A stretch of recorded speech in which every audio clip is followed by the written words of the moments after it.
All right, looks like we're live. Let's see. All right, cool. We are here.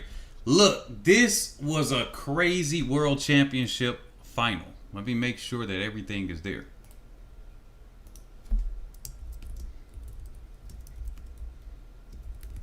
Let me see something here. Let's see. All right, Timothy the Inventor, what's going on? All right, I am live. How you guys going? Hopefully you guys can hear me. I'm gonna make sure I try to keep this one brief because this is the after hours. So this is Head and Shoulders after hours. Make sure I get everything up here right. So yeah, today was crazy. Yep, back 2 days in a row. For sure. I'm gonna be out here every day covering these things. Whether we get 0 people to show up, whether we get 1,000 people to show up, I'll be doing this because I want to cover every night. This is the World Championship, so I got to make exceptions with all of my trading and everything. So we're gonna be out here doing this. So without further ado, I'm Nick, and I'm your host here at Head and Shoulders ATR, where we cover athletes, performances, and otherwise that are head and shoulders above the rest. And as always, like I say, stay blessed, be rich, and we're going to build this up to be the #1 track and field, maybe sports channel, whatever. We'll see. It's already 10 p.m. at night. We're building up to be the #1, like I said. So we're not going to be on here long. We're not going to be on here long at all. We're not going to be on here long at all. It's already 10 p.m. And just like the other night, once we got around like 11, I cut that thing off. So we're going to be going on this on overdrive. Let me make sure that this screen, you guys can see this. Yes, you can. So without further ado, let's go through these results. We're just going to go through the morning session. I don't know how many people are interested in the morning session. These were the qualifying rounds. So we're going to go through the results on these, and then I'm going to go to the ones where the mixed 4x4 relay, I will go through that a little bit here. But we're going to pull all of these tabs up right now. And some people have questions about this 100 meters, the preliminaries. So we're going to bring that one up as people are coming out. As we're coming out, let's go through the hammer throw. We're just going to do this real quick. We're just going to do who made it to the final, because they should have the final heat up here. Let's go ahead and do that. Let's go ahead and get those in there. So as you can see, here's the, while I'm waiting, here's the high jump. Okay, in the high jump, Tambiri almost did not qualify. This is what happens sometimes when you get athletes and they don't compete in even one event outside in the outdoor. Some people just say, hey, I'm going to show up and that's the only thing I can do. I've seen that work in a 10,000 multiple times. For whatever reason, it works like that. Obviously, the marathon, you might just run once a year and that's your race so you can prepare for it. But in other events that are shorter, it doesn't always work like that. And in this high jump, Tambiri almost did not make it. He looked like he was just out of it. So in that case, man, we got Woo for Korea, South Korea actually. Love it from Canada. That's kind of a given there. Prosenko for Ukraine, Barsham. I think he's the favorite to win. Tambiri and him tied last year with the gold medal. So there you go. And if you're just coming out, definitely smash that like button and share.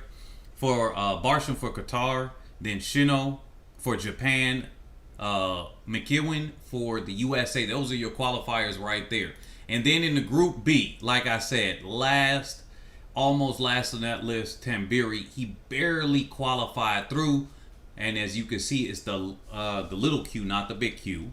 And there you go. Zayas, Harrison, Kappa to Jonathan. I'm going to do that for Israel. Joel Baden, Tambiri, Rivera, and then Matusk for Germany. That's where your qualifiers for the high jump. I'm going to get to those They said, but Wu is the favorite. I don't know about Wu being the favorite in this one.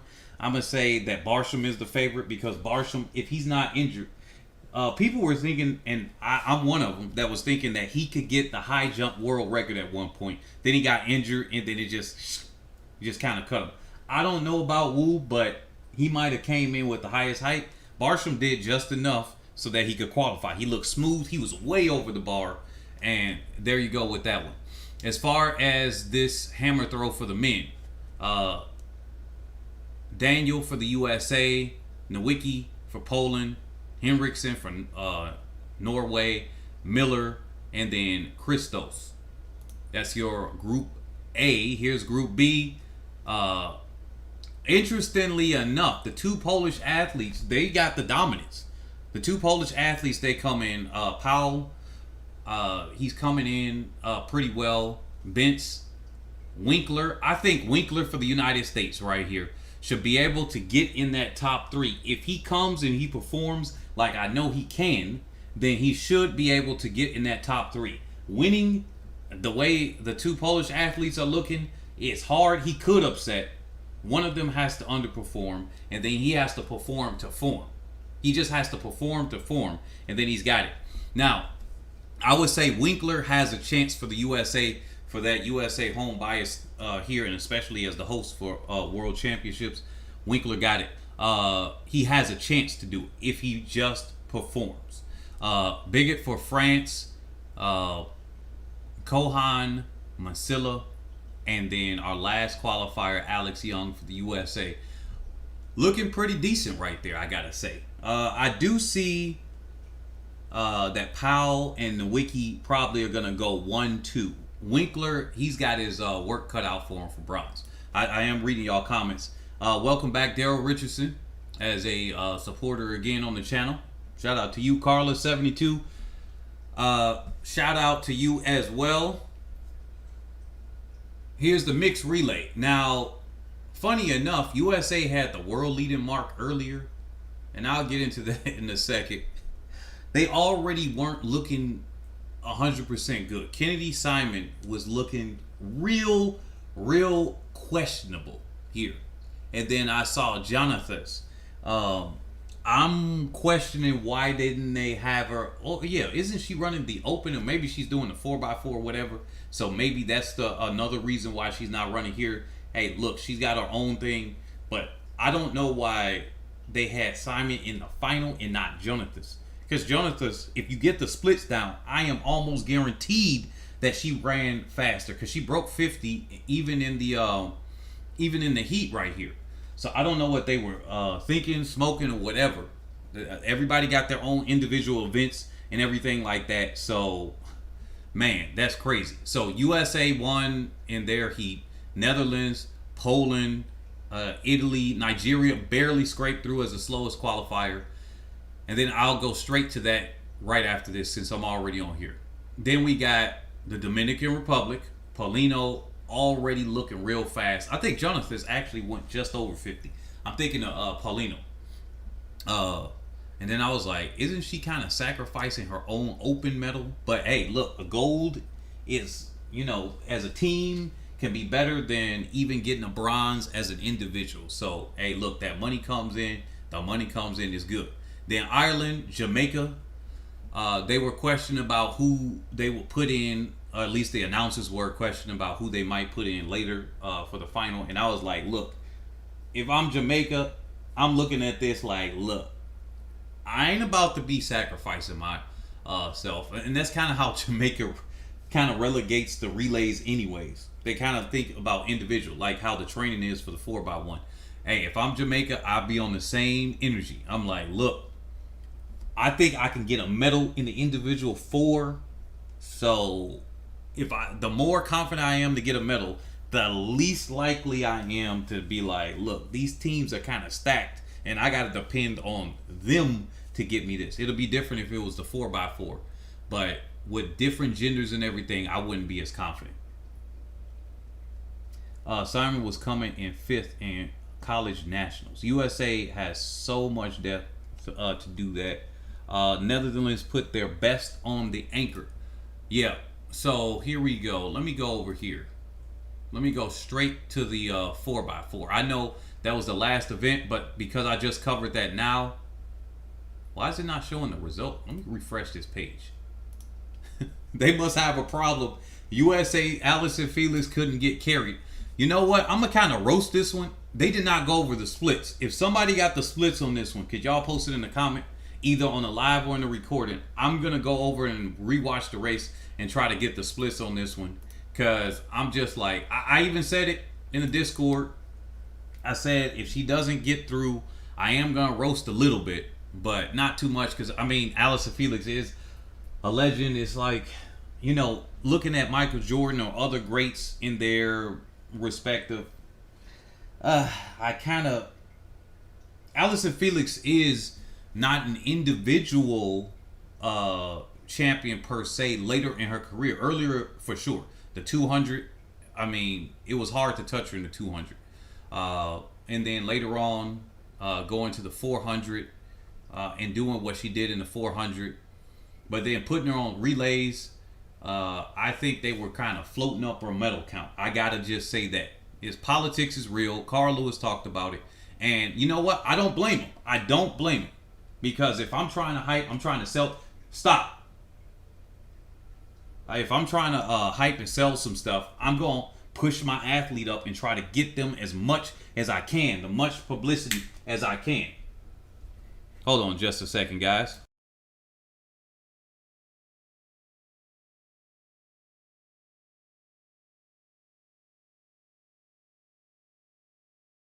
All right, I'm back. This rabbit thought she was about to chew on my wall. Okay, but yeah, I don't blame him about the pumping up an athlete. Now, as far as medal count, Allison Felix going into a different stratosphere, it's going to be very hard to actually catch her.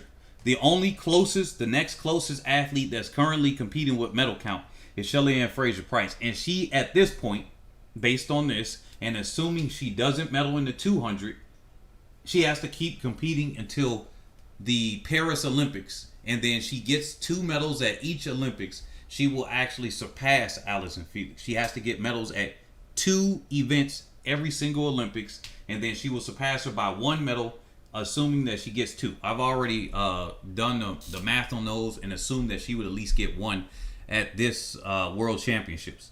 But I don't know what the splits were. This was actually kind of hard to look at because I was like, look, Marilady is about to eat her up. They gave Allison Felix a huge lead coming into that. Elijah came in, did his work. Allison Felix got ate up on. Okay, cool. We knew that was likely going to happen, especially with Marilady more so in her prime and Allison Felix not in her prime. Allison Felix doesn't really have anything to prove to anybody except when they're hyping her up. You kind of do. Track and field is like one of those things where it's like you got to perform now. So in the one sense, she doesn't have to impress or improve it to do anything. In another sense, this is the World Championships and the United States is hosting this at home. This was not the best team, even with the amount of athletes that we have fielded in the field that we could have put together, in my opinion. Now, it's the best team of the athletes that say, hey, I got my own individual event. I'm doing this, whatever the politics were. I think that was the best team there. And if I'm Dalilah Muhammad, because I know Otto and Sonya Richards-Ross kept saying, well, we could have put McLaughlin and whatnot. Why the heck would they do that? If Muhammad is in PR shape, and then McLaughlin runs this mixed 4x4 just so they can float Allison Felix to a gold, because that's really what the whole thing is. If she won, that'll be even more hyped up. Then she's going to be slightly more fatigued ahead of time going into the 4x400 or the 400 hurdles. If Muhammad does that after being injured and whatnot, even if she's in PR shape, she doesn't need anything to inhibit her against a Sydney McLaughlin. Because they really want to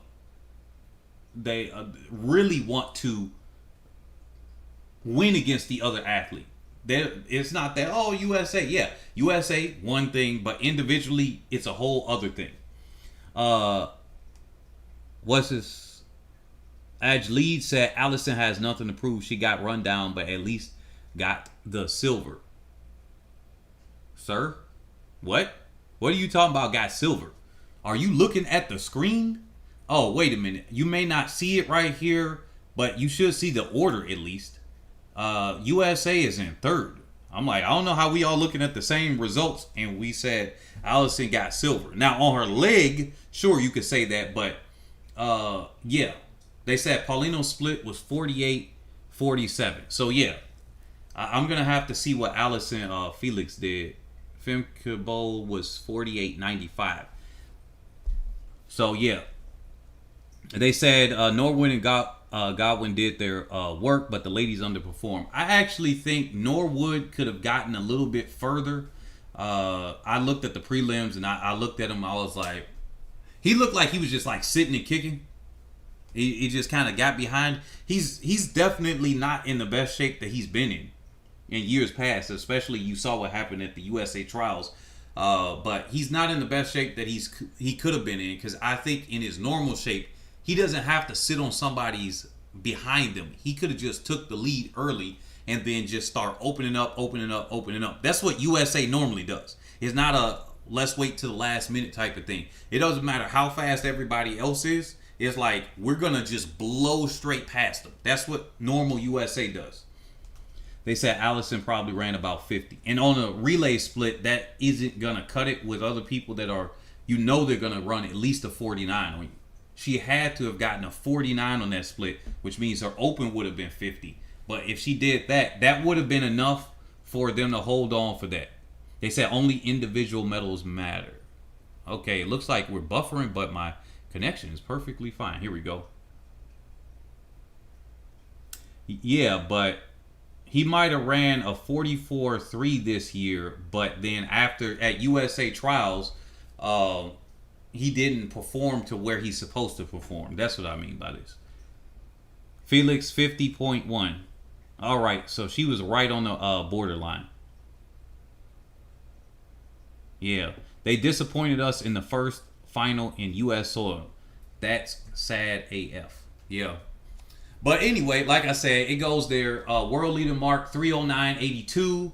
They were ahead of the world record at that time. I think that had this been a little bit different, a new world record would have been set. That's just kind of how where everybody is, to be honest. That this is, I'll say this other thing, and then I'll move on to the next event.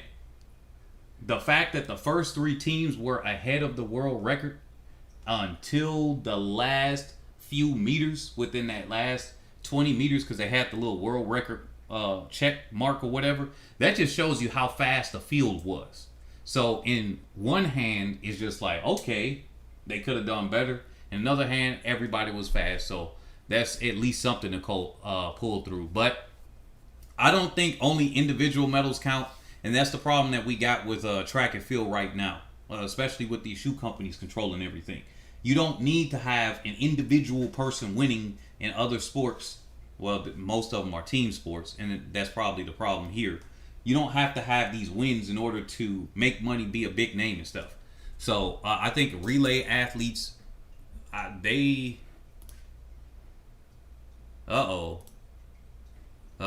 saying I'm lagging or whatever. Are you guys getting me lagged up? Because it's saying that it's about to shut me down. This is not good. All right, can we smash the like buttons while you guys are here? So let's get off of this page. Let's get off of this page real quick. They're lagging me up. It's boring. Wish it wasn't being held in the USA. The bias is so obvious. Dina Lee said, yeah, so I was listening to the U.S. commentary and the British commentary at the same time, and the U.S. did not catch the world record in the U20 world record by what's his name in the 100. And I was just like, okay, is Otto, Sonya Rich, anybody gonna catch this one? Nope, they didn't catch it. So anyway, let me get over to the 20K race walk. This is, I actually watched every single step that they did. on this one, which is I don't normally do this on this one, so I'll just cover this one real quick because it's part of the World Championships. I know most people aren't really interested. So Yamanishi winded up defending his title for Japan. He was surging and slowing down, which I think they should do in 10,000 meter races, 5Ks. If the field don't go with you, slow down, play mind games, speed up, and trick them into surging with you, just like what Kenenisa Bekele did in Berlin 2009 World Championships. He kept speeding up every 200. Every lap was a faster, but he burned Bernard Lagat off of it because every other 200 he sped up by like a half a second to a second and then slowed down. But every time he slowed down, it was still slightly faster, and every lap it went faster. By the end, Lagat couldn't outkick him because he was a better kicker, and then he won the 5K. Ikeda for Japan in second. Karlstrom for Sweden in third. Kenya. This is the first Kenyan medalist at the World Race Walking Championships.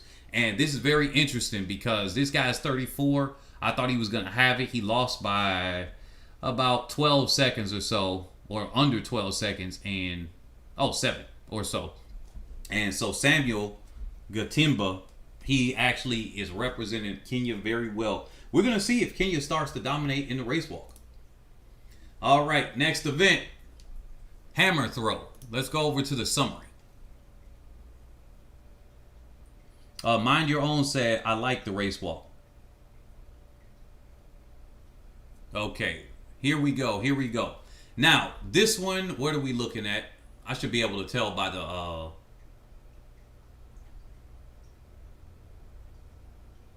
the names. This is the hammer throw.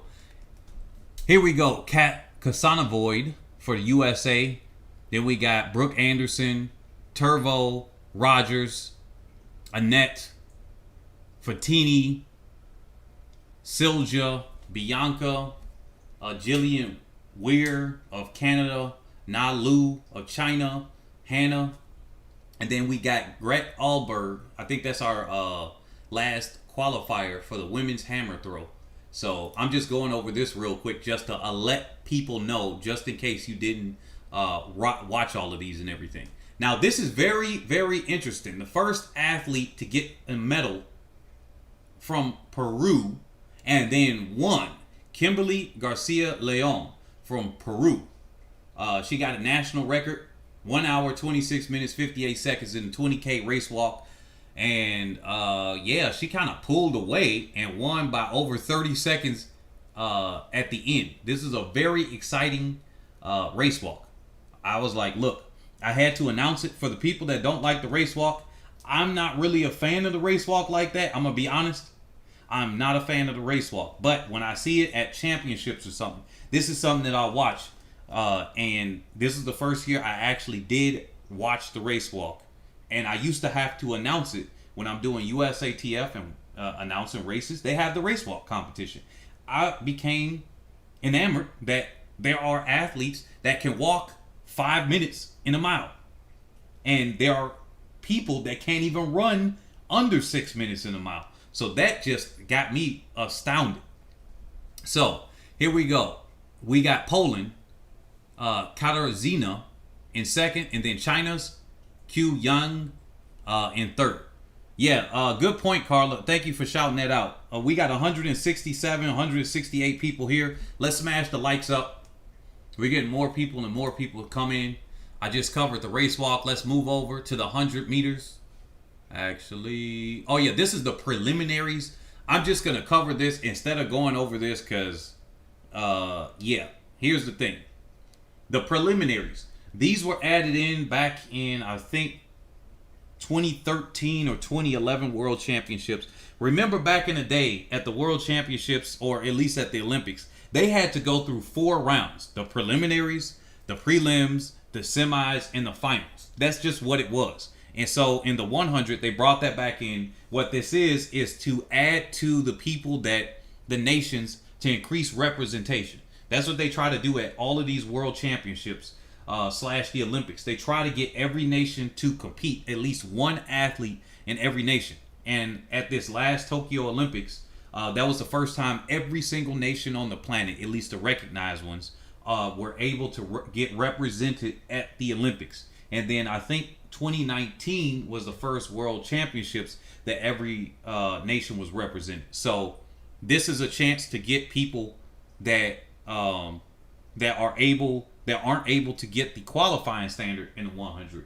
They allow 14 extra athletes to qualify. So this is pretty cool. I'm not going to go over the names. I'm going to be quite honest, because some of those athletes didn't even show up to compete for whatever reason with this.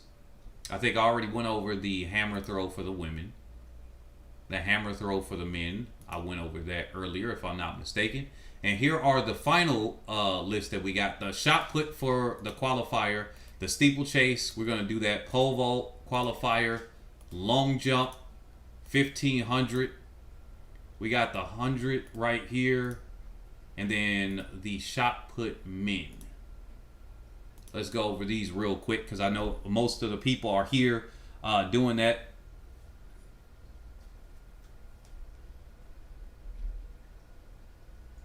They said Michele and Mo Farah had us Kenyans hitting the air every time they won.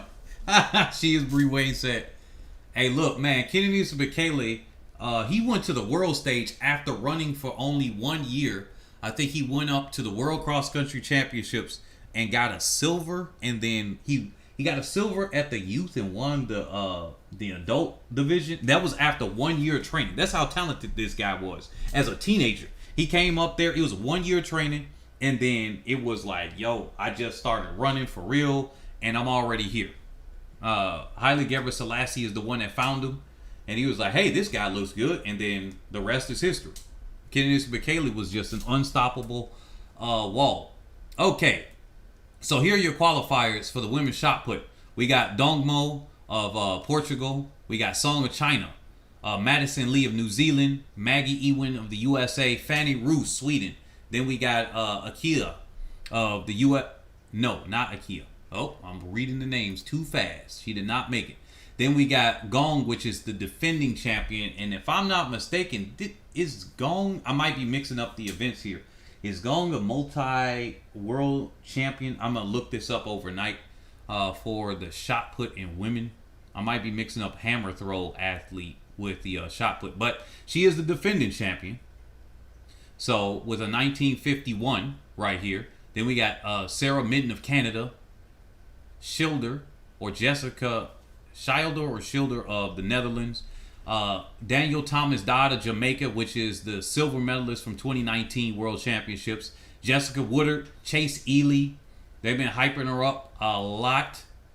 Their names have been coming out of there. And then Johannesson for Sweden. So I'll give more in depth once we get to there. Here's Heat 1. Sifan El Bakali, which I thought was a very interesting win that he had last year at the Olympics for the 3,000 steeplechase. I kind of looked at it like how some people are looking at Jacobs as a fluke win, where I was just like, Kenya didn't win this one. I'm like, man, they kind of... I can see why, because one of the top athletes didn't even make it to the final. And I'm like, yeah, that's the one. Without him, I don't see them winning. I was like, this is the year they're not winning. And then El Bakali seized on the moment. He got it. But he's come through as a legitimate threat. With the 331 and the 1500, the man's got the time. This is going to be a crazy steeplechase. This is going to be a crazy steeplechase. I see people talking about Fred Curley. We'll get to him in a moment. Then we got Bet for Kenya, Kibiwat for Kenya, Wale for Ethiopia, Martos for España. Then we got Ahmed oh my goodness, Ahmed for Italy. I cannot pronounce his last name for whatever reason. I'm not about to stutter up over it. I'm glad I ain't announcing on TV. Lamechia Gurma. That guy, he made this one look easy, so this is going to be very interesting. And then the defending champion that has been injured over the years, Conseslus Kipruto. And I know I am saying these names for Kenya wrong. There's somebody that I talked to that's from Kenya, and I asked her how to pronounce these. I can't roll my R's like y'all do, and the other ones. So excuse me for the American pronunciation of all of these. But then we got Hillary Boyd. Now, very interesting with Kipruto for the people that may not have watched that. Kipruto was laughing and talking to Boyd at the end. It was like, yeah, he wasn't trying that hard because it's just the semis and everything with this. So he might be back in the form. This is shaping up to be one heck of a steeplechase. No matter who wins, this is going to go down like a fist fight. And they do fight each other occasionally.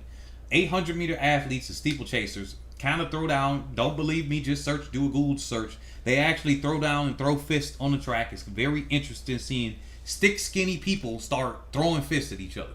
Very, very interesting. But those are the two most contact events in the sport. So it kind of makes sense where you actually touch people during the race and everything. Distance racers be punching each other. Haile Gebrselassie got punched in the back of the head at one of the 5,000s for running on the back of somebody's heels. So very, very interesting for the steeplechase.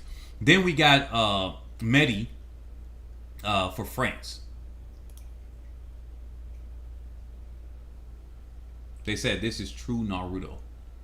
Then we got Ameri for Ethiopia. Evan Yeager looking pretty good. He has no type of kick, so he's going to have to, if he's in form, he's going to have to burn it out of them. He's going to have to get a jump. He's got to move with 2.5 laps to go, in my opinion. Knowing that he doesn't have a kick, he has to be in that shape, and he's only said he's about 90%. So I don't see him winning, but if he can run it fast enough, I can see him getting a medal. And that'll be good here because he's already an Olympic silver medalist. But he's just been injured with all types of stuff on Achilles, calf muscle, all types of injuries here. Then we got Sable of India, Haile Selassie of Eritrea, and then Arce of Spain.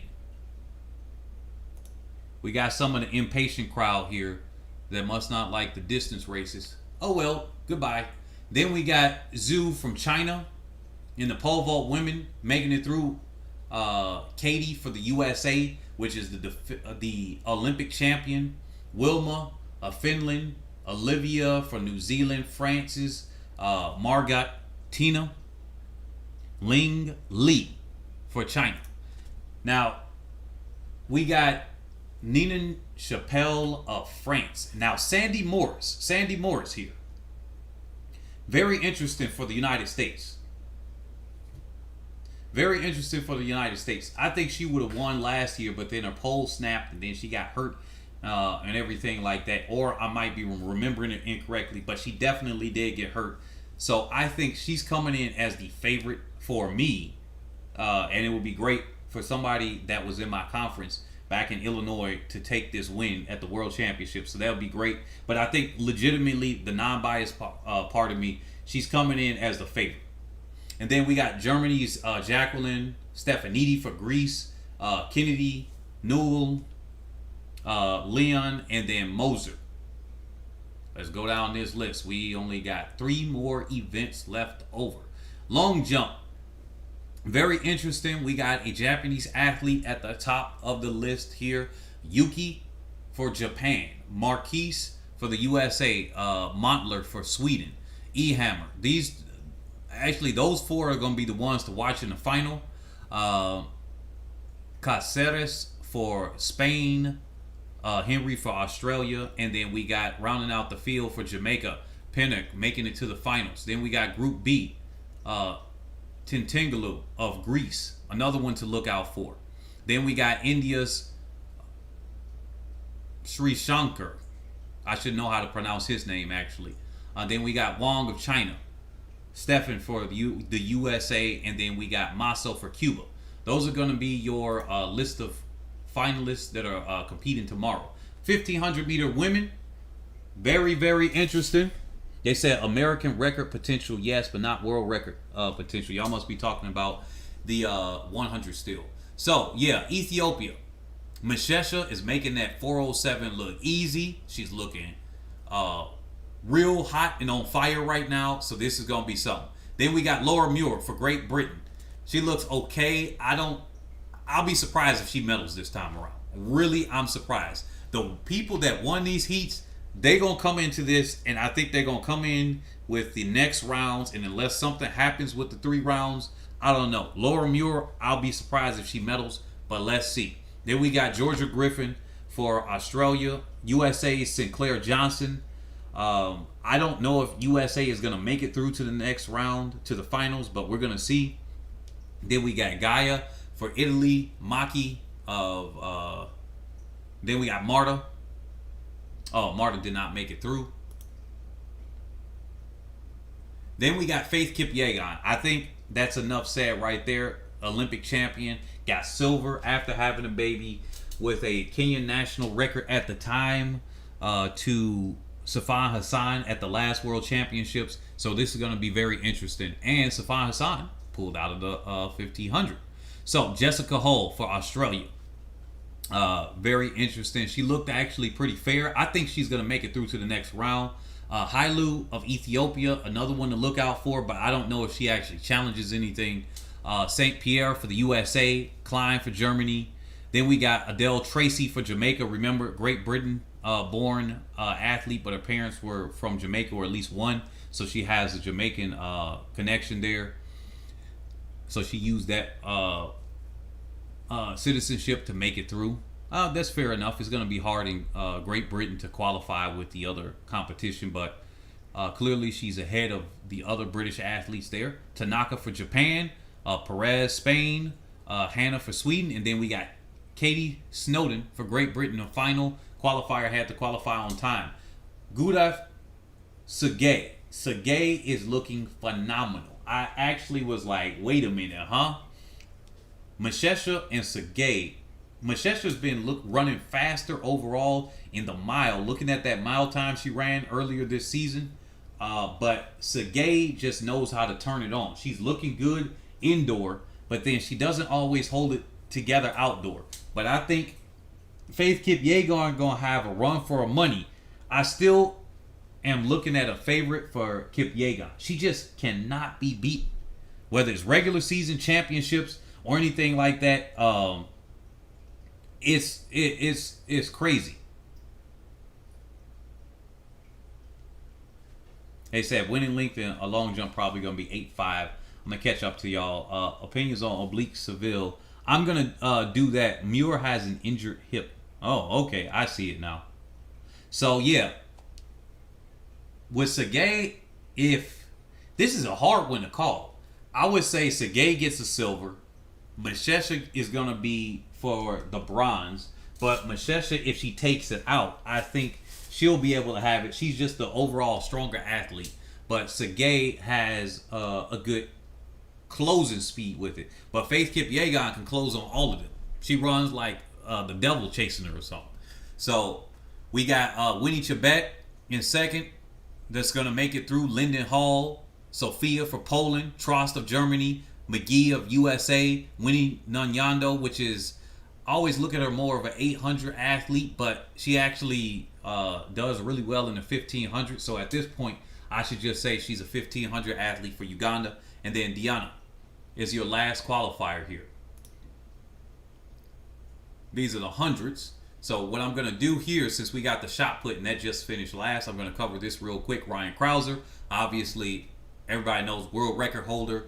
He got silver at the last World Championships, or bronze. Then we got Tom Walsh, which was Krauser, Walsh, and then our current champion from the USA. Now, those three were going at it until the final put at the last World Championships. If y'all want to see one of the best shot put finals ever, go watch the 2019 men's shot put final. That is one of the best events overall. My hairs are raising on my arms and the back of my neck just thinking about that. Just one of the best events in general. It's like watching a 100-meter final, in my opinion. Watching a good 4x1, a good 4x4. Watch that final, because that is one of the craziest ones, especially from the midpoint on to the end. But really just watching that whole thing. Ryan Krauser, Tom Walsh, as always, Josh Owatunde made it through.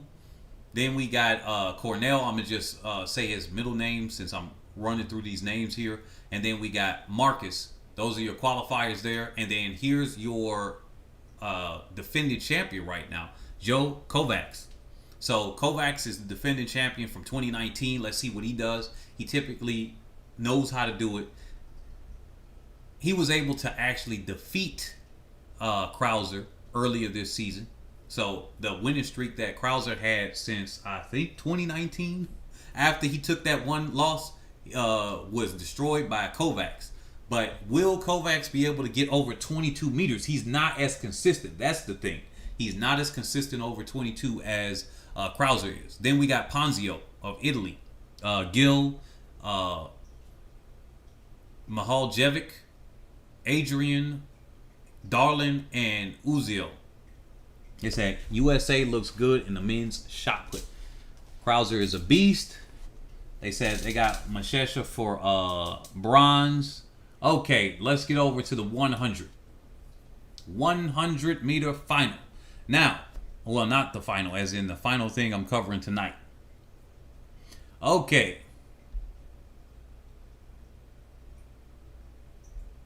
Wait a minute. What? Y'all think somebody running a 9.4? That's like that one person that said Usain Bolt would have ran a 9.3, 9.38, 9.39 or something, like sub 9.4 if he didn't celebrate in Beijing. I'm like, no, he was not running that fast. Now, saying he would have ran a 9.5, I would even get you and say you're not smoking if you said a 9.4 high. But no, not a 9.3, not a 9.4 low. Like, no.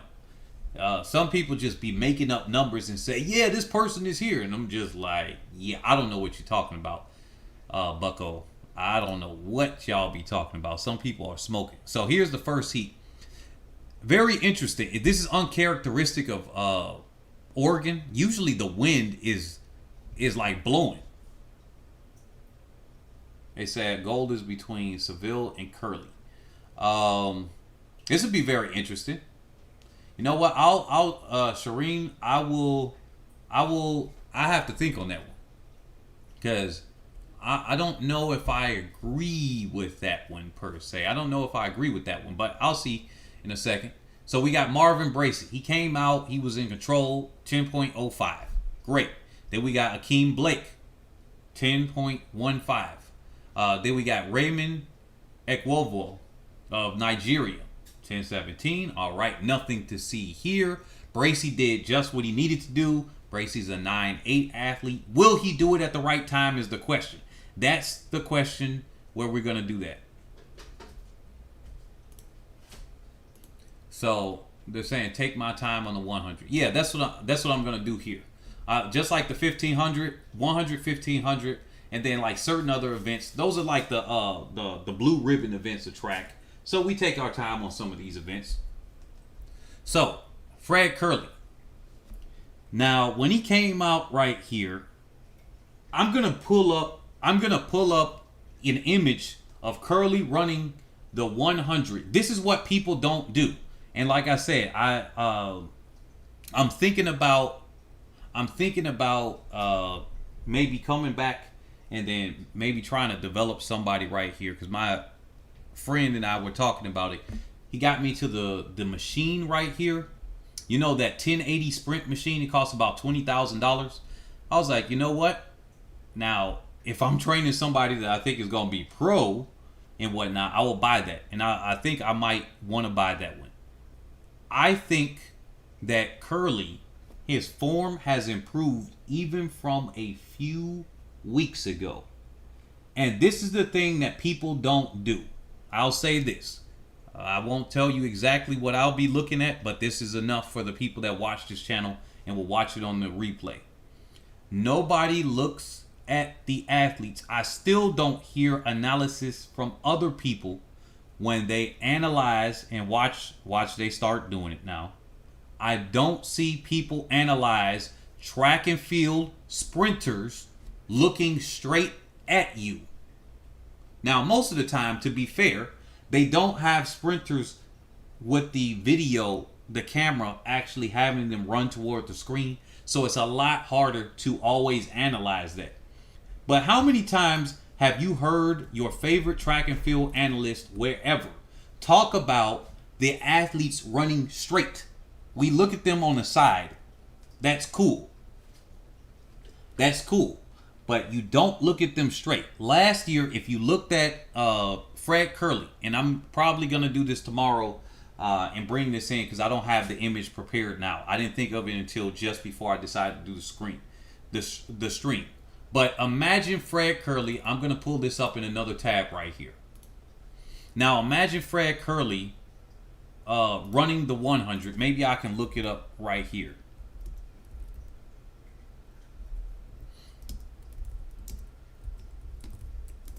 Running the 100 straight towards you, looking at the camera instead of from the side.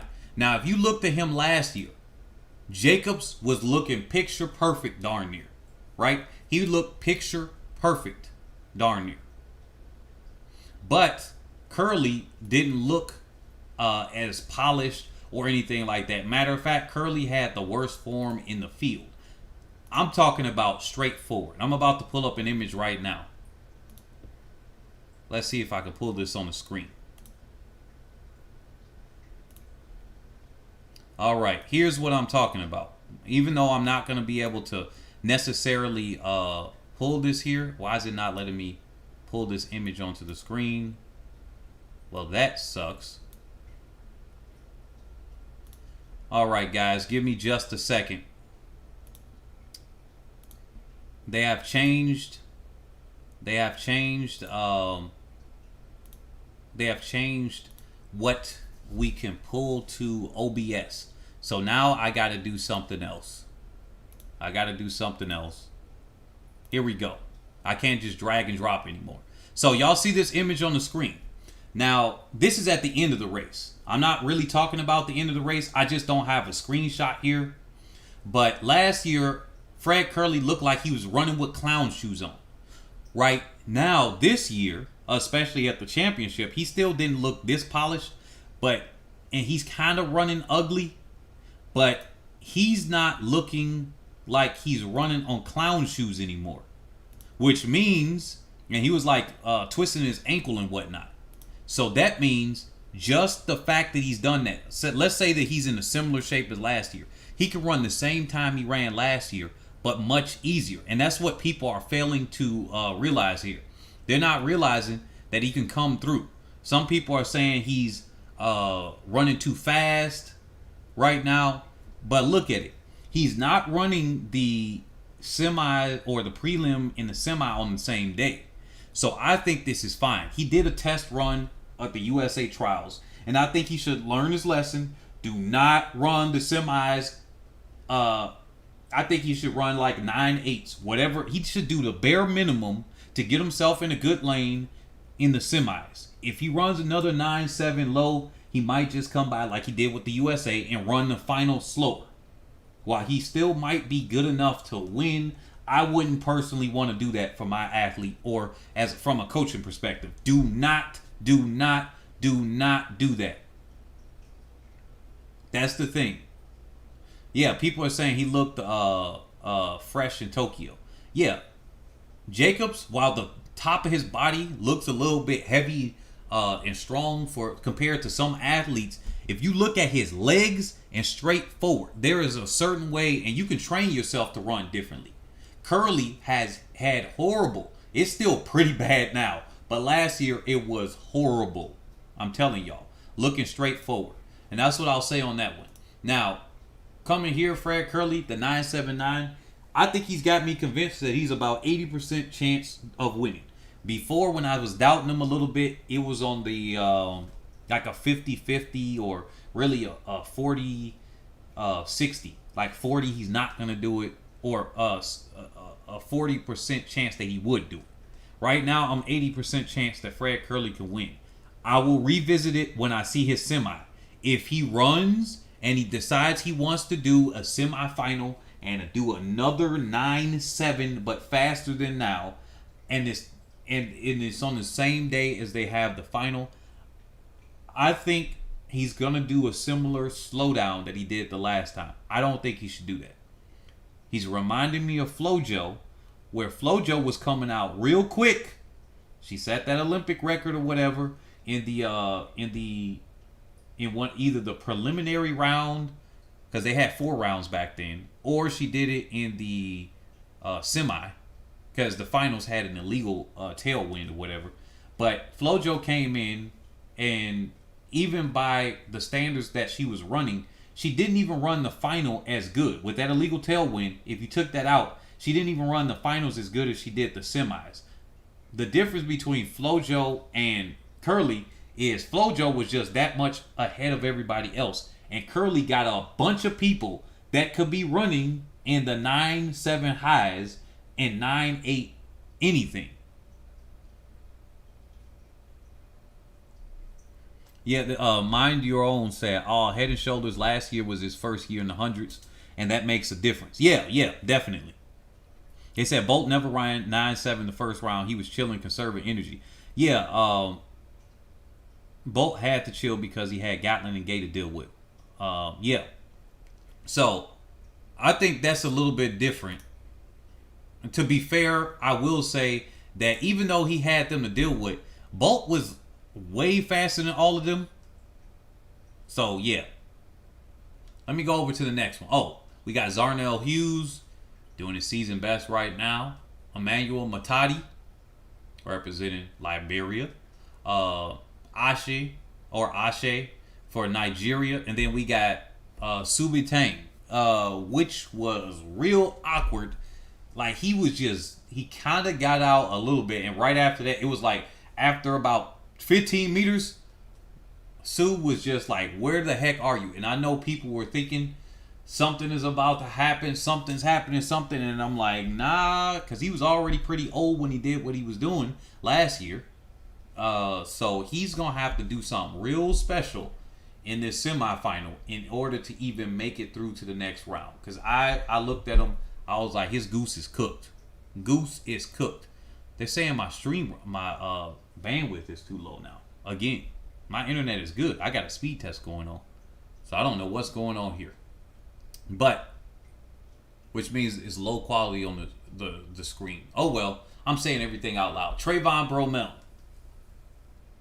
Yeah, I did talk about the Alpha Man. I did talk about the mixed 4x4 relay. That's actually a little bit early in the stream. That was one of the first things I talked about, probably in the first 10 minutes. It was like the second event I spoke about. So if you want to go back and listen to that on the replay, but yeah, I'll summarize it here again.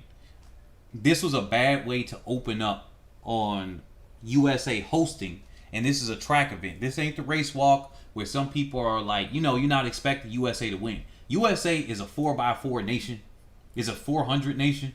So we got literally, even if we can't individually win the 400, which there are many times we don't, and there's many times we don't even have many finalists in the 400 at all, and we still win the 4x4.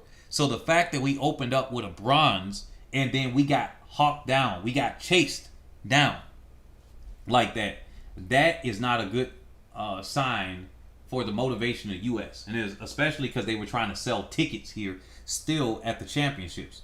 So you trying to sell tickets and USA just did that at your home nation? Yeah, I don't know. So yeah, Trayvon Bromell, 989.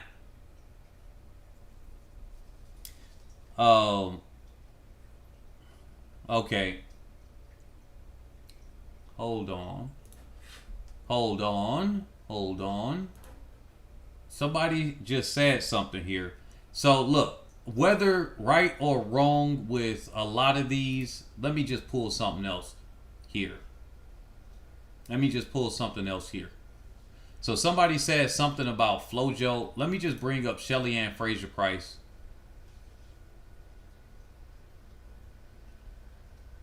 I know this is a little bit here. Let's bring up something with Shelly Ann Fraser Price, and we got progression here. Let's look at her performances in the 100.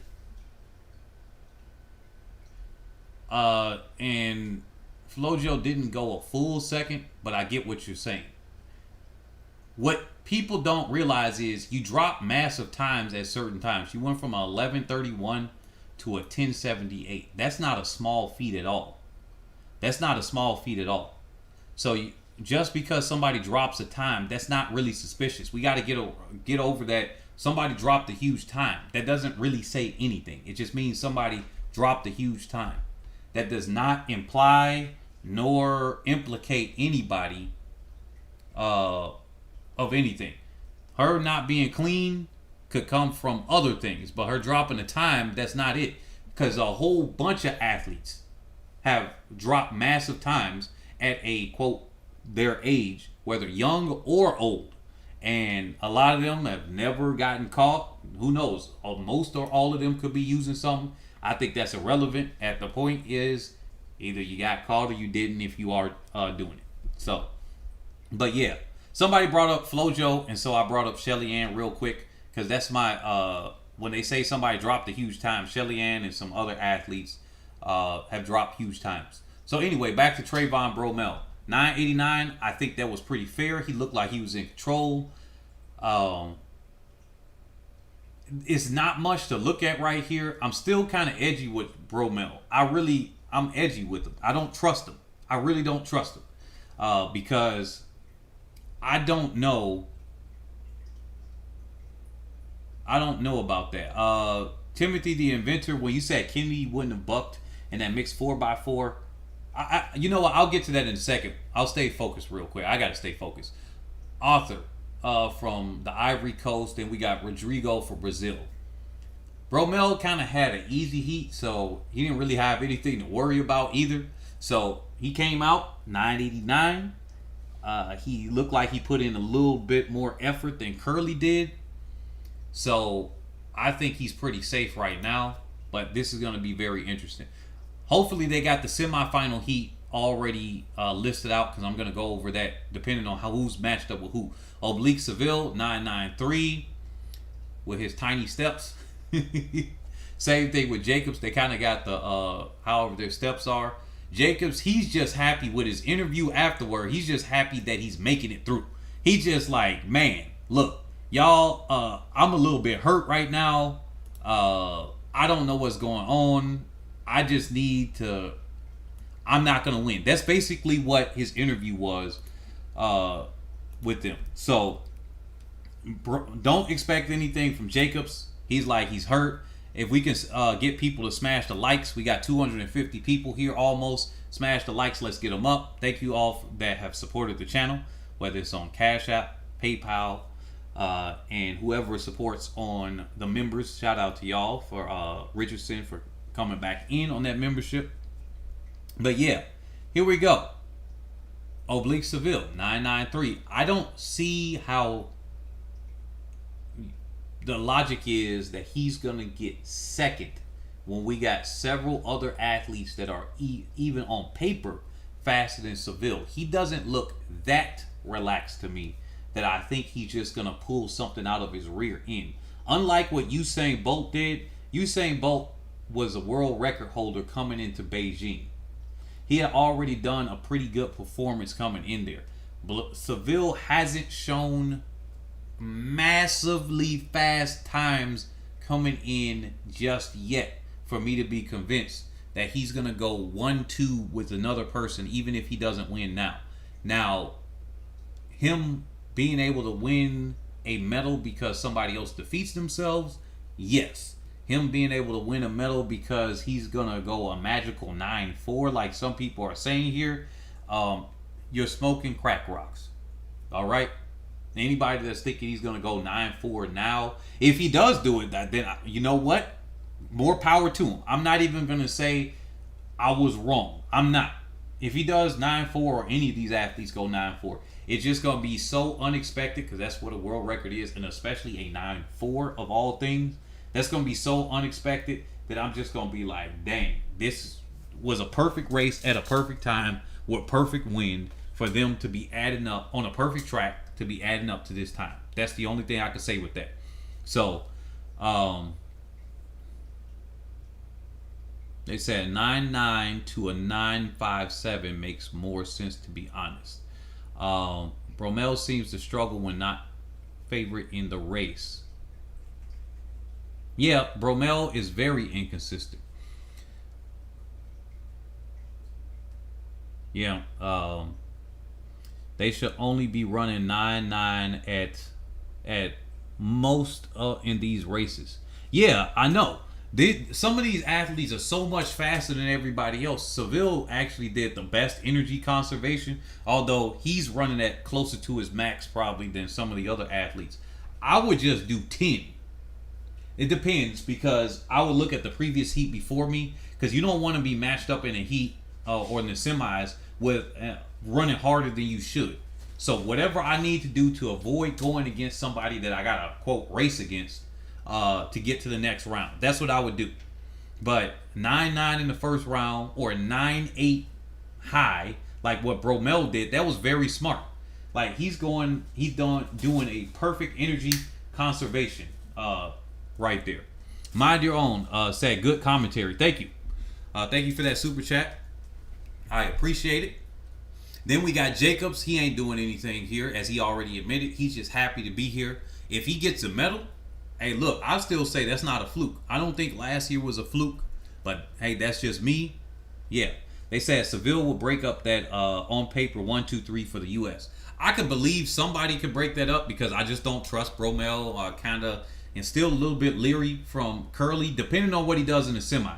Since I'm probably not going to do a live stream after the semi because I wait until the morning and evening happen.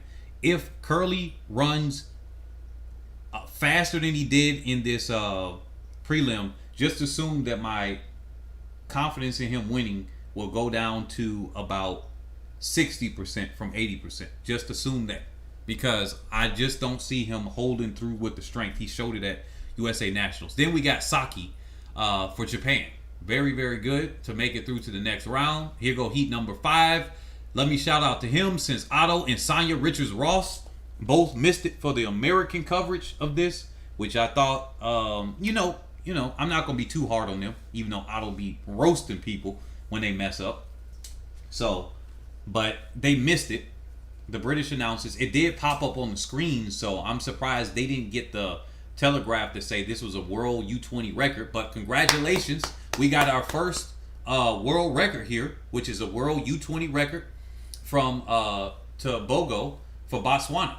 So every time he sets his foot on the track, this dude just set another U20 record for the 100, which is also coincidentally Botswana's national record.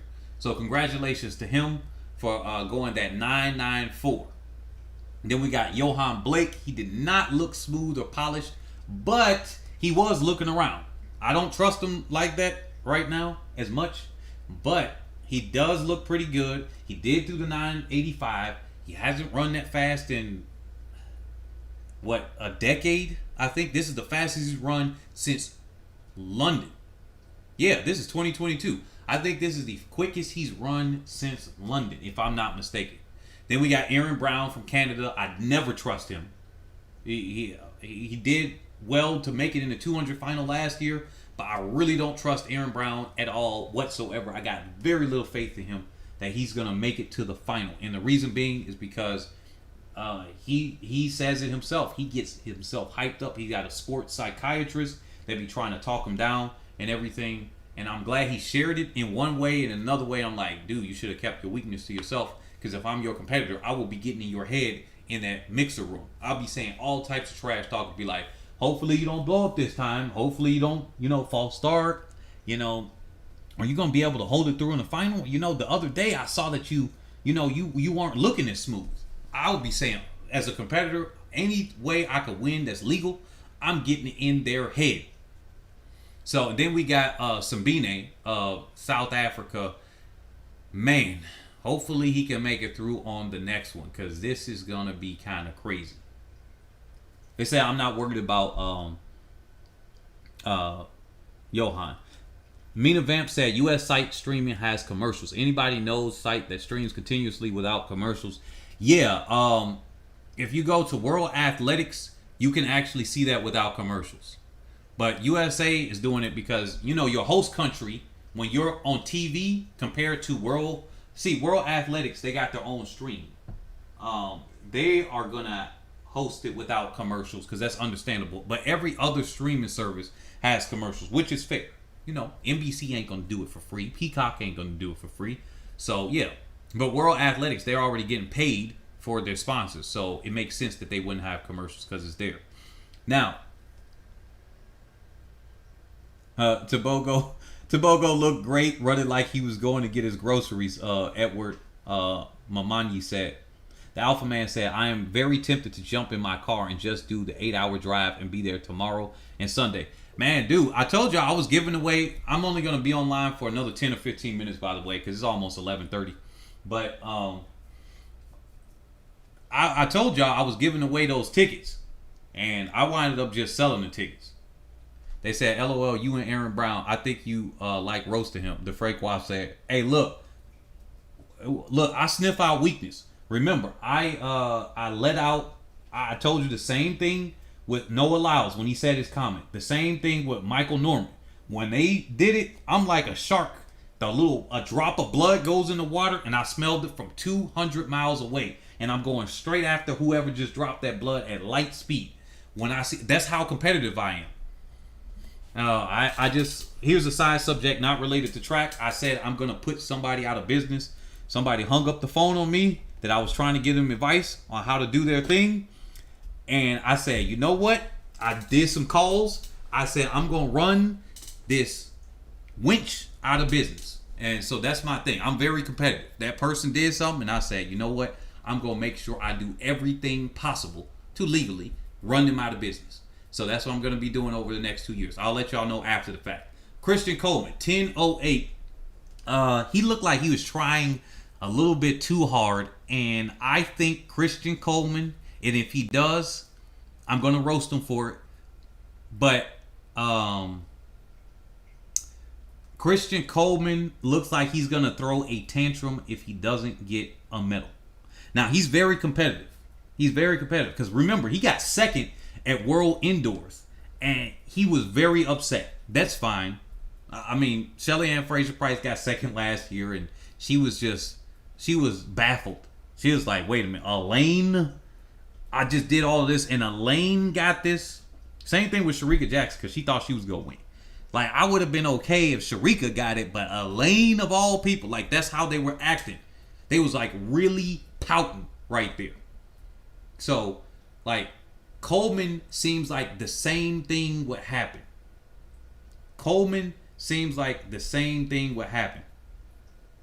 But I think he will straight up almost break down, in my opinion, if he doesn't even get a medal. He's going to be angry that he can't get it because look at this. Look at this race again. Y'all, when they upload the replays or whatever, look at the race and the 100 and see how he looks up at the time. And this is now the second or third time I've seen him do it. When he doesn't break 10 seconds. So his body must feel a certain way. He looked at it. He must have thought he broke 10 seconds. And then he went, He just like put his hands together, punched his hand in his fist or whatever. Fist in his hand. And then he just kind of looked a little disappointed. And then he straightened up his face this time. Because it's like, okay, this is just the prelims. But that's a weakness I saw too. I'm like, okay, cool. I get in his head about that. I'm like, oh, so you having trouble breaking 10 there? Sir, you got trouble breaking 10, Christian Coleman? Then you just do that video called The Return. You said there was nothing for you to worry about, man. If I'm Fred Curley, I'm trash talking this dude all up in his ear. That's what I would be doing. I would be all in Coleman's ear because I'll try to mentally defeat him before he gets a chance to do it. Then we got DeGrasse. DeGrasse kind of got saved by the rest of the field just not running as good because DeGrasse was looking real bad. And he's facing, an injury or something like going on with him? So DeGrasse was not looking good at all here. And then we got Eric Cardoso of Brazil. So they said, Timothy the Inventor said Coleman looked good.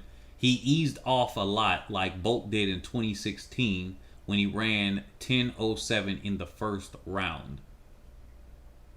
Naruto said Coleman don't look like he's meddling, not gonna lie. Yeah, you know what? I gotta say, you know what? That's a fair point. Timothy the Inventor, because Coleman. The reason why I'm saying this about Coleman looked like he was gonna do a 9-9 low to a 9-8 high effort, and he was kind of trying. And then when he let up, it was like, okay, all he did was like a 10.08, and that's what he saw from himself. It wasn't like he ran a smooth 10.08, but he doesn't look smooth even in years past. He kind of looked real ugly at the end of his races. He just kind of gets out like a rocket, and then it's just kind of how his body makeup is or how his form is. But he just looked like he should have been faster with the amount of effort, the strain it looked like on his body. That's what I mean by that. This is kind of like when Usain Bolt was in the World Championships in 2015. He was trying harder. Justin Gatlin looked smooth through the rounds and everything. Gatlin was world leader at the time coming in. Usain Bolt had question marks on him, and then Gatlin defeated himself by tripping because he was too tense and he was focused on somebody else. Instead of smooth like he was through the rest of the rounds, he was focused on somebody else, and then he tripped. Like, that's where that is. They said Budapest for Coleman. Yeah, you'd already looking at the next one. So this is what I'm looking at here. They said Fred is going to be 9-6s tomorrow. Mark this post. Let me take a screenshot on that one, the Alpha Man. You might have a point there.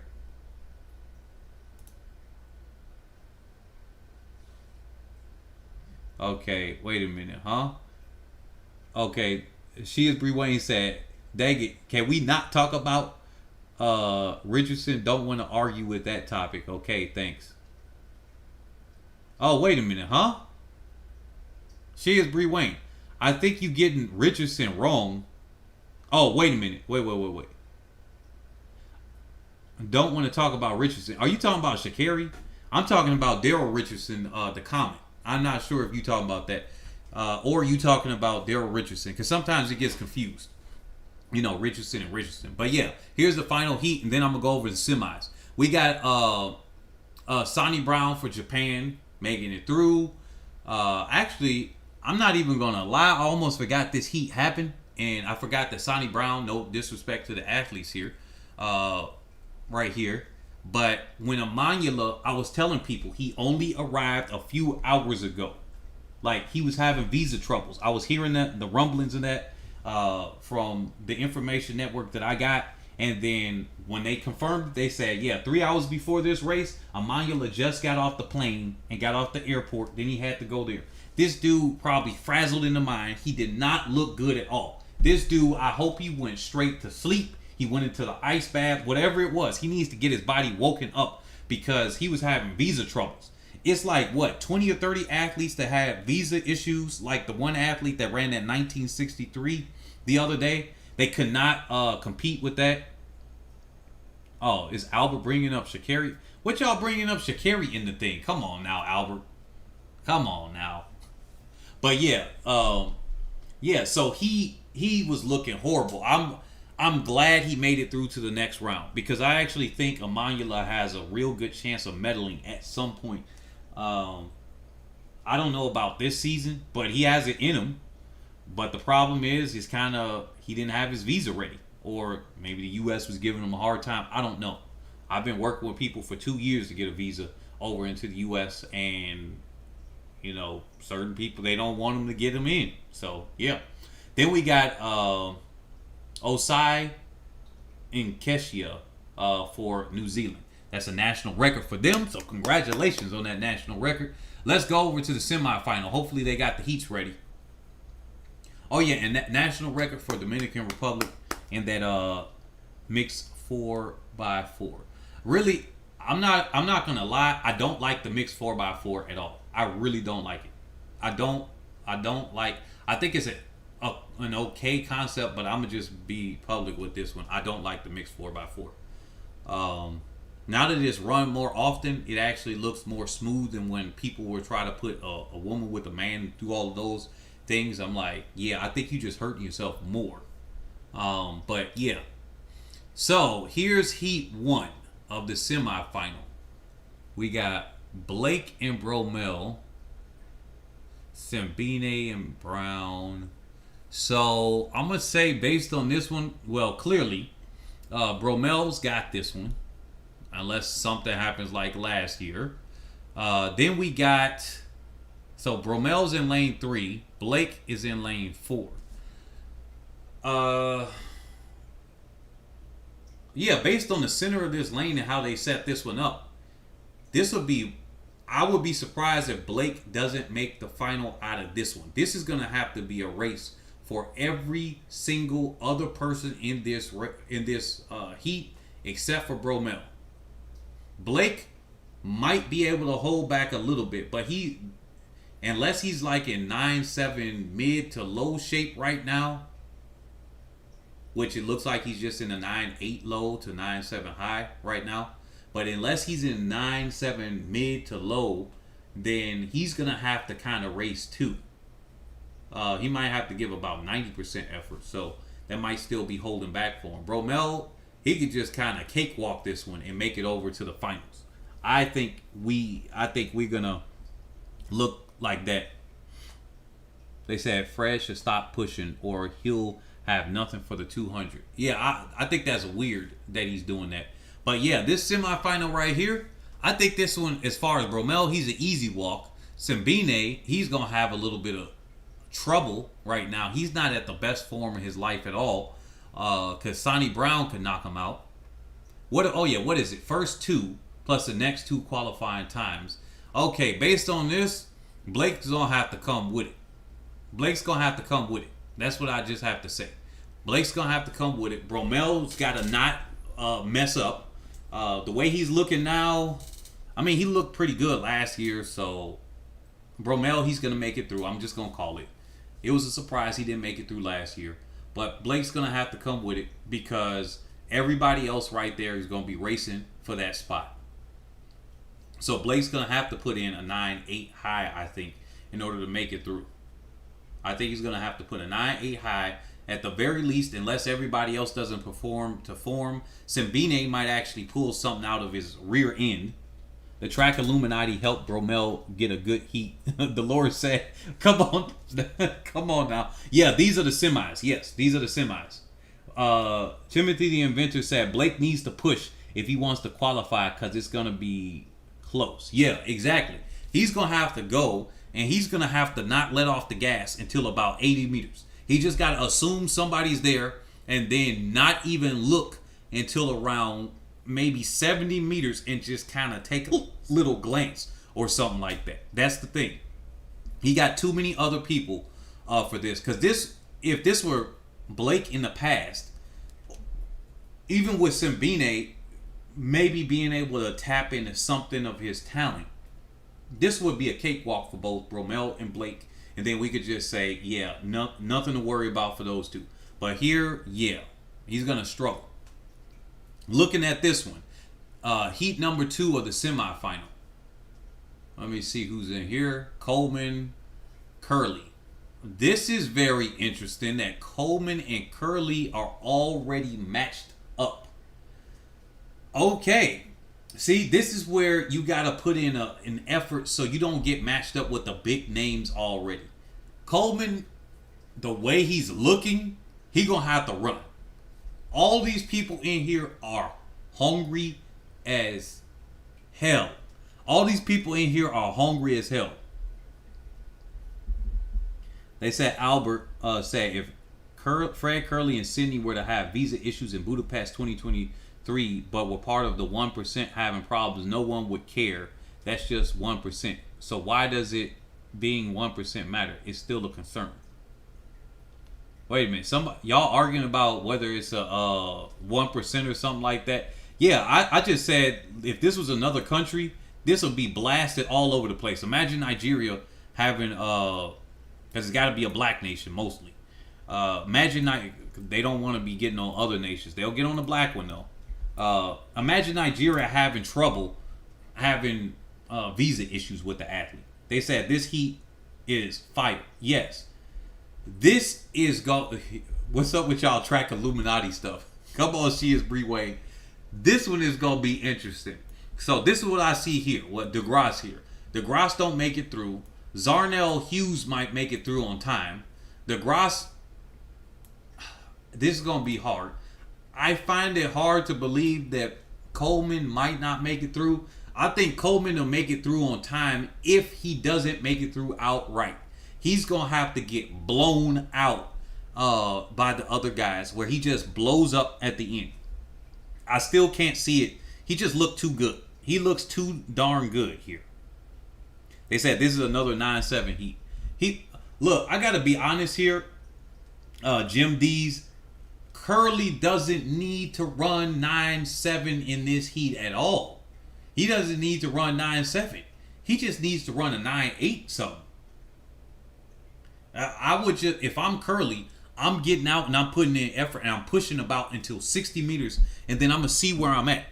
That's where I'm pushing. I'm pushing all the way to 60 meters and then I'm going to see where I'm at and then kind of judge my pacing and my energy reserves from there. I don't want to put in too much effort. That's what I would do. Since Curly is the favorite and Curly's coming in as the fastest athlete this year, that's what I would do. Like, I don't see people doing anything to it. Now, Christian Coleman here, because there's so many question marks in my view, I think he's going to be a solid second place. Only thing that I'll say here that might take away from that is if Coleman glitches, I'll put it as that, lack of a better term, or somebody else glitches and has a hell of a race. Akeem Blake is right there. If Coleman can't do better than that 987, and Akeem Blake right here overperforms, just like Subitang last year did that 983. Remember, wasn't he the one that knocked out Bromell? Or maybe that was a different heat. But if you get some random, because this is what happens at these championships, somebody will have a misfire, and then they just gonna have a race of their life in these semis. It's just perfect timing. Meets the wrong person. And I think that can happen to anybody here. And since Coleman is one of those athletes that's a little bit struggling right now, I think he's going to have to hit faster than that 987 in order to make it through to the next round. I'm going to say that he needs probably a 983 or faster. 983 or faster. It said first, Fred first, Coleman second, Blake third, DeGrasse fourth. Andre doesn't qualify, but Akeem does. Timothy the Inventor said. They said, who made this heat? Hey, look, the Times made the heat. Man, they trying to knock him out. They trying to knock Coleman out. They trying to make sure he runs hard. He ain't got no energy reserves. Let me look at the last heat real quick. Because if that's the heat like that, then that gives Jacobs, technically, if Jacobs comes with what Jacobs could do and he wasn't hurt, he would make it through. But I'm gonna say it here, Jacobs might not make the final. Because look at the final heat. They say if Coleman misses the start, it's over. Okay, look at this. Oh my goodness. The last two heats. The first one is kind of cakewalks. Why are heat 2 and 3 so loaded? 2 and 3 are kind of loaded. And especially on this third one. For at least for the big names. We got Amanula, which is a 9-7 athlete at his best. Hopefully his legs are woke up. Hopefully his legs are woke. Because if they ain't, okay. Oh, matter of fact, I think, wait a minute. Let me see something here. Oh, I forgot something.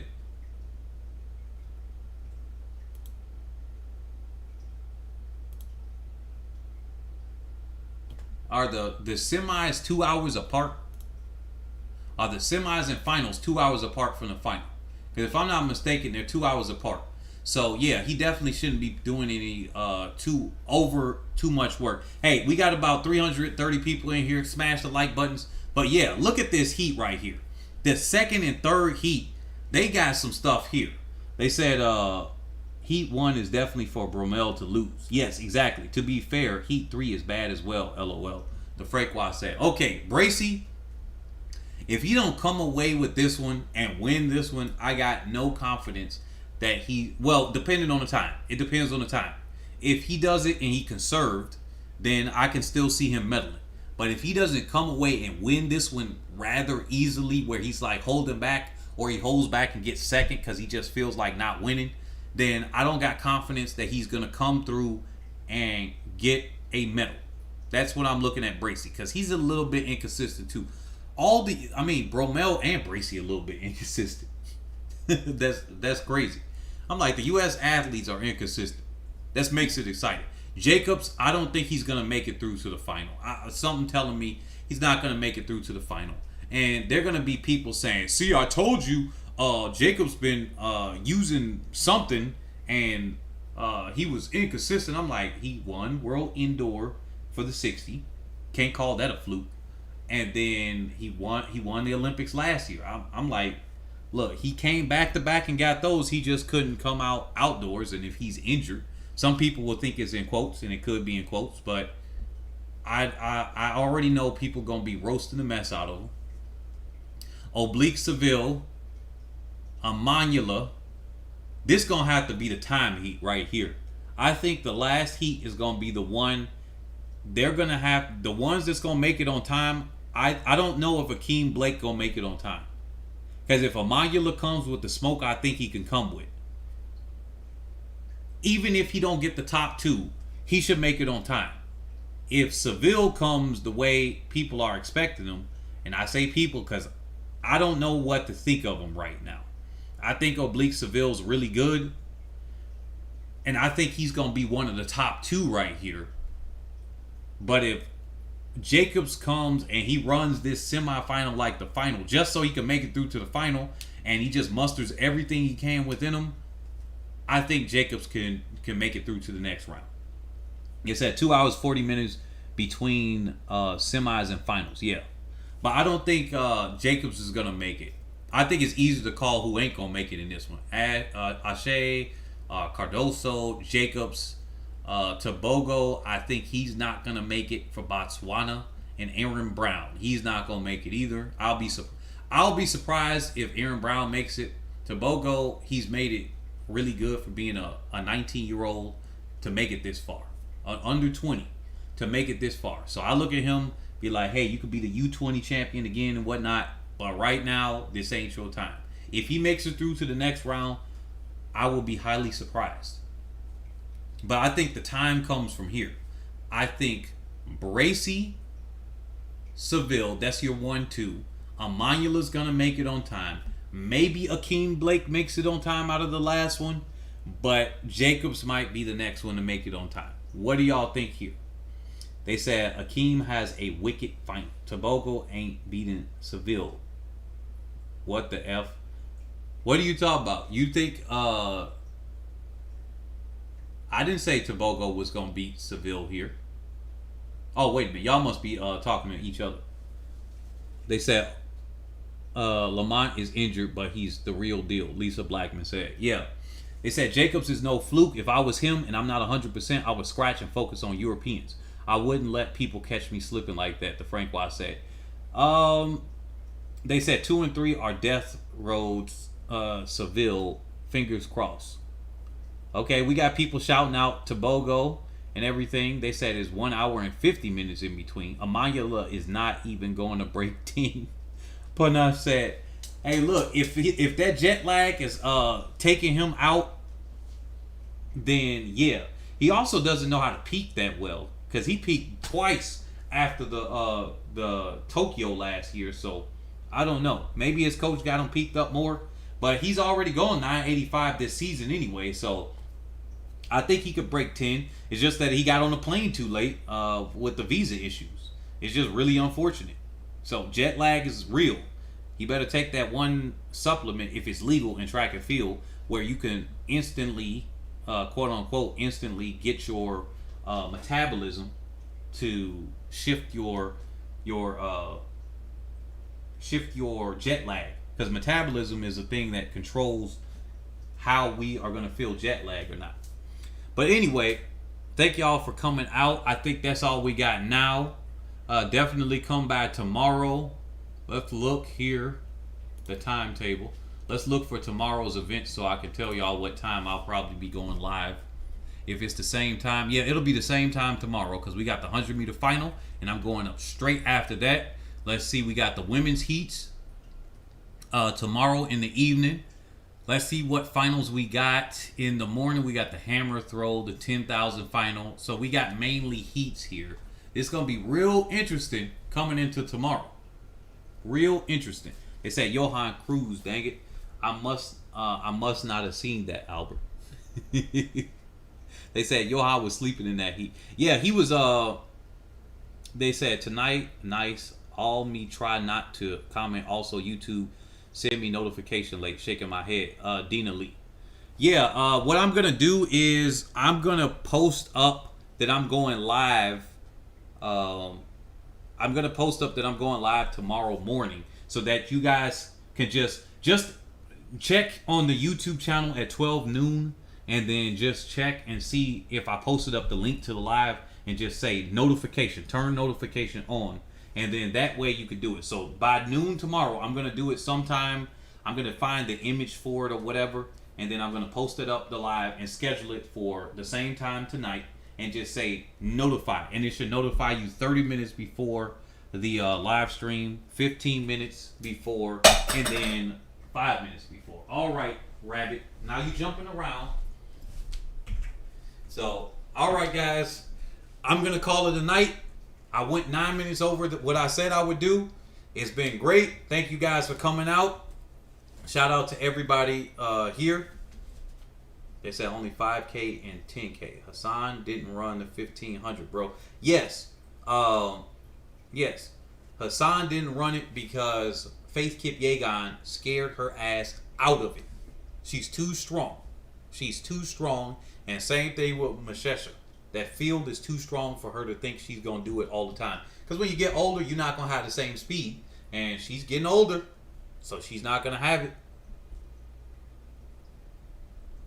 All right, catch you guys tomorrow. Thank everybody that has come out for... Oh, one more thing. Thank everybody that's come out in the PayPal, Cash App, and the Super Chat. Shout out to y'all that did the Super Chat earlier. I appreciate it. And the people that come out all the time on the Cash App, I appreciate y'all. And then this has been Nick, and of course, as always, you're watching Head and Shoulders ATR, where we cover athletes' performances and otherwise that are head and shoulders above the rest. It's kind of weird hearing them now say head and shoulders above the rest and head and shoulders above everybody else all the time, whether it is the British announcers, whether it's Otto Bolton, Sonia Richards-Ross. Is kind of weird and a little bit irritating, because I'm like, dang, I just brought that back into the fray, because nobody